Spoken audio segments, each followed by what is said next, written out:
safe on the Upper East, but on the Lower East Side, you feel the heartbeat, feel the heartbeat.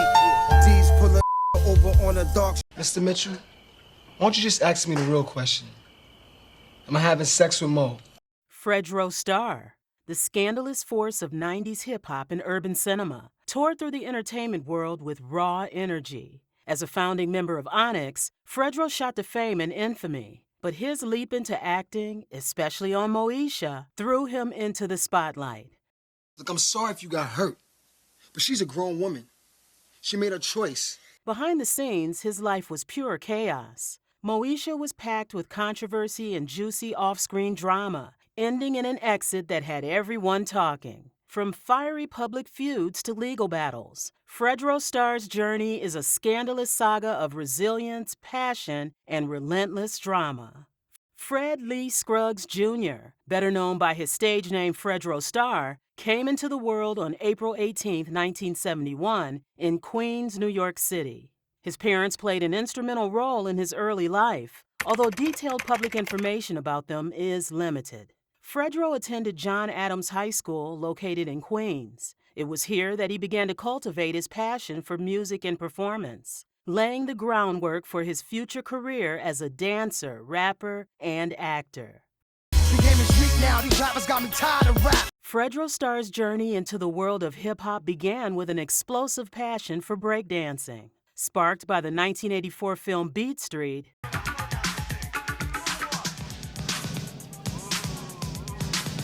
inspired by the movie's vibrant portrayal of street dance culture, young Fredro threw himself into breakdancing, honing his skills on the bustling streets of Queens.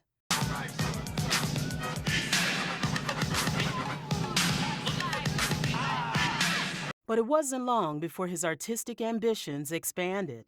In 1985, after watching the movie Crush Groove and being captivated by the dynamic presence of LL Cool J, Fredro transitioned from breakdancer to a street poet. The film's depiction of the burgeoning hip-hop scene and LL Cool J's powerful performances my radio, believe me, I like it loud. I'm the man with the box that can rock the crowd. Inspired Fredro to pick up the pen and start writing his own rhymes, marking the beginning of his lyrical journey. The pivotal moment came in 1986. On a basketball court in Baisley Park, Queens, Fredro grabbed a microphone and stepped into the electrifying world of live performance. In a spontaneous freestyle session, he teamed up with his friends including Panama P.I., Big Prince, Freaky Top, Spank G, Dada Rock, and Co-Cheeks, Mr. Cheeks. The scene crackled with energy, fueled by the beats of local legends Grandmaster Vic and Cutmaster JT.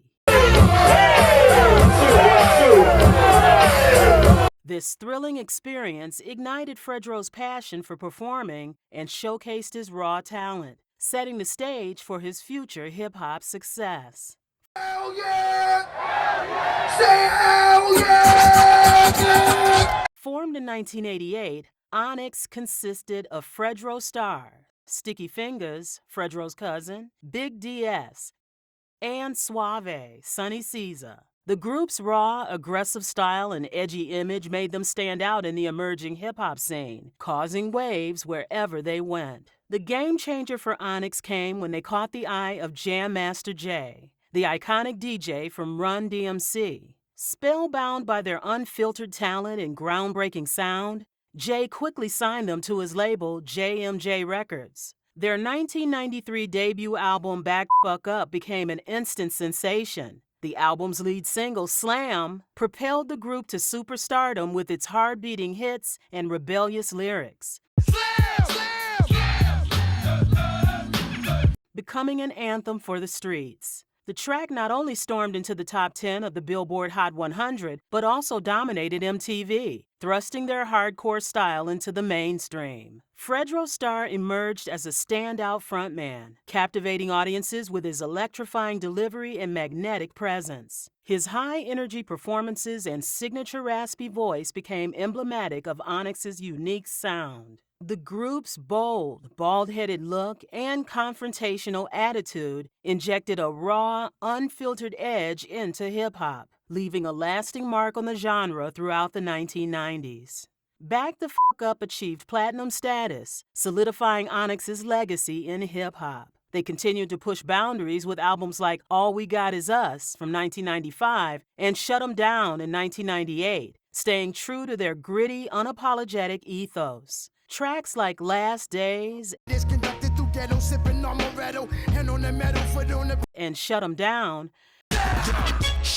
start the violence, we wildin'. reinforced their reputation for hard-hitting, socially conscious lyrics. Fredro Starr's journey with ONYX was punctuated by notable collaborations and tours, cementing their influence within the hip-hop community. They joined forces with artists like Biohazard and Wu-Tang Clan, seamlessly blending genres and expanding their reach. Beyond the music, Fredro Starr leveraged his time with ONYX to explore other avenues, carving out a successful acting career. He appeared in acclaimed films and TV shows such as Clockers and Moesha, showcasing his versatility and widening his appeal. Than just us. Well, it's just us right now. Fredro Starr's stint on the popular television show Moesha marked a significant chapter in his career, showcasing his versatility as both a rapper and an actor. Joining the cast in 1996, Starr played the role of Quentin Q. Brooks, a charismatic yet rebellious character who quickly became a fan favorite. Nothing, go ahead. Why do you always do that? What? That. However, behind the scenes, the drama was just as intense. Moesha, a sitcom that aired on UPN from 1996 to 2001, starred Brandy Norwood as Moesha Mitchell, a high school student navigating the challenges of adolescence and family life. Fredro Starr's character Q was introduced as Moesha's boyfriend, bringing a mix of street-smart charm and edginess to the show. His portrayal of Q added depth to the series, providing a counterbalance to Moesha's more sheltered upbringing and introducing storylines that dealt with real-life issues faced by many teenagers. If you know a young person who is using drugs, he or she has a problem.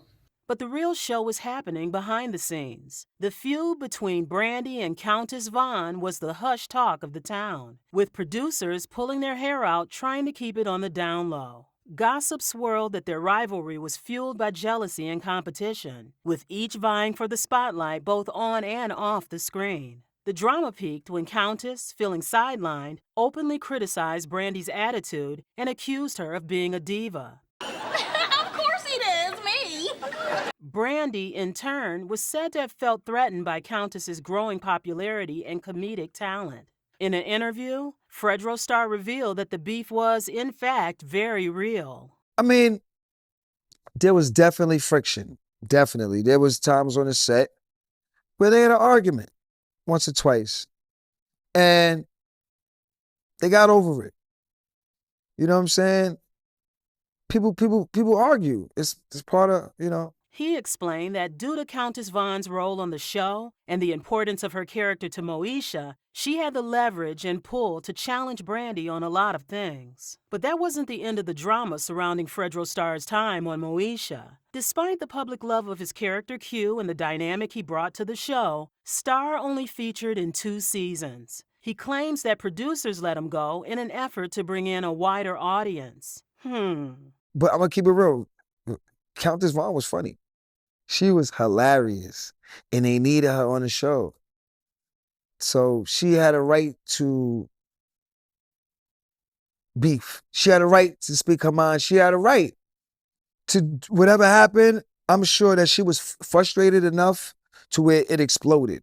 But you know what they say, when one door closes, another one opens, and that was the truth for Mr. Starr. Right after being let go from Moesha for a wider audience, our boy's close relationship with LL Cool J got him a spot on his show. So LL was like, yo, come on my show. I'm like, yeah, right. So we was eating, word is born, we was eating rock and roll clams, you know what I'm saying, at the Thai spot we used to go to. And he was like, yo, I told him about it. He was like, yo, after we eat, we gonna go to the set and I'm gonna introduce you to the producers. So after we ate, we went to the set, his set, walked on, met the producers. He was like, yo, he's gonna be my little brother on the team. Write him in. They was like, oh yeah, we know Fredro. All right, cool. Next thing I know, I got the broom, you know, sweeping the broom. Yo, man, yo, Trey, man, Grandma, I've been waiting for you. Where you been at? I'm on the show. Couple of episodes. Right. So L was always, you know, always a good brother. Starr added that LL Cool J always looked out for him on set, even when he was on Moesha. When I was doing Moesha, we was at the Paramount lot. And he was doing In the House. So we used to always see each other, you know what I'm saying, go snatch up a little lunch here and there, you know what I'm saying, rock and roll clams and all that, you know what I'm saying? And that's just like my big bro, you know what I'm saying, put me on a lot of game in Hollywood. Fredro dropped a bombshell revealing that Aaliyah seemed to have secretly disliked him. He spilled the tea about how she'd iced him out at industry events, acting like he was invisible despite their multiple encounters. She just didn't vibe me, Fredro confessed, still puzzled over what he did to get on her bad side. The drama? He never got a clue about what set her off, leaving everyone buzzing about the real story behind their Cold War. I'll never forget that Aaliyah and Kadada came, they was driving the cart and they stopped by the Moesha and I was like, what's up? And Aaliyah was like, looked at me like I was an alien and shit. Like, she looked at me like she didn't want to say nothing to me. I don't know, like she didn't like me or something. I don't know. And they just, but I knew Kadada. And I was like, all right. And no, I'll never forget that time because you don't see people like Aaliyah a lot. You know what I'm saying? Like, so when I seen it, I was like, oh shit, it's fucking Aaliyah. They drove off and shot. And I was like, she don't like me or something? Well, like, what did I do to her? Like, you know what I mean? Oh no. Fredro Starr has seen his share of tragedy, but nothing compares to the shocking and scandalous death of his former co-star and close friend, Lamont Bentley. Best known as Hakeem Campbell on Moesha, She palmed it just like a basketball. Maybe next time you'll believe me. Bentley met a horrific end shortly after midnight on January 19, 2005.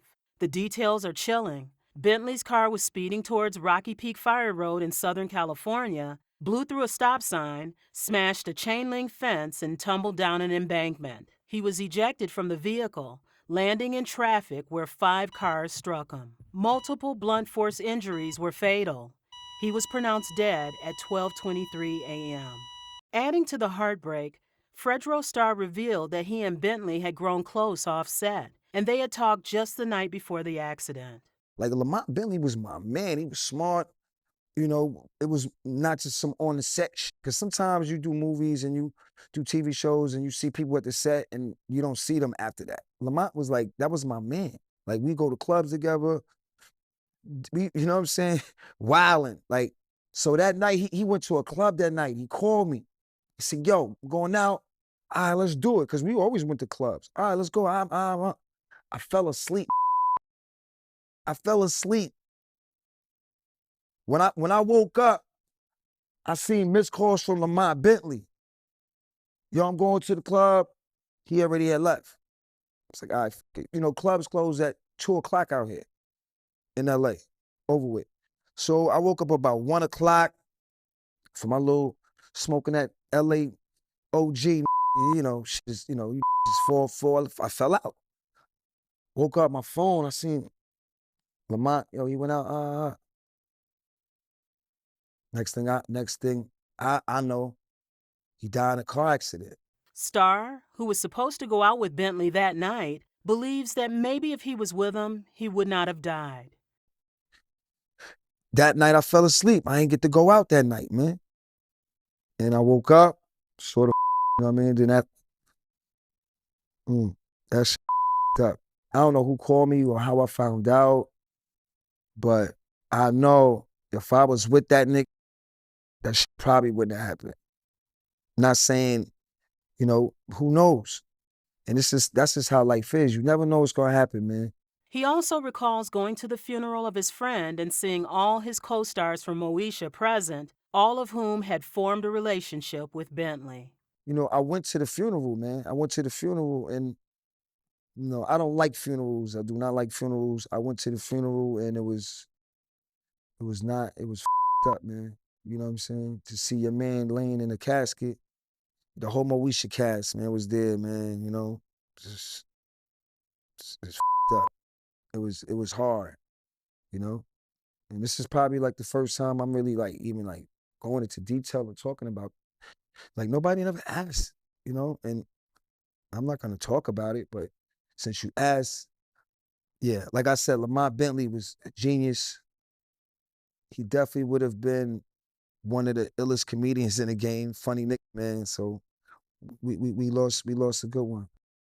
On top of everything else, he found himself embroiled in a scandalous feud with none other than rapper superstar 50 Cent. Now, if you've been anywhere near social media, you know that 50 Cent is the king of trolling, both online and in real life. Most folks steer clear of any beef with him, but not Fredro. Back in 2014 on the infamous Breakfast Club show, Fredro didn't hold back his feelings. He accused 50 Cent of past disrespect, setting off a firestorm of controversy. Fredro claimed that 50 had thrown shade at him and his crew in a previous interview, and boy did that light the fuse. What followed was a public showdown of epic proportions. The insults flew fast and furious, with both rappers taking to social media and interviews to hurl threats and jabs. The whole saga was a glaring example of the rap game's cutthroat nature, where personal beefs quickly explode into public spectacles. Despite all the fiery exchanges, it seemed like this feud was more about staking their claim and demanding respect in the hip-hop world than about any one incident. The drama was intense, the suspense was high,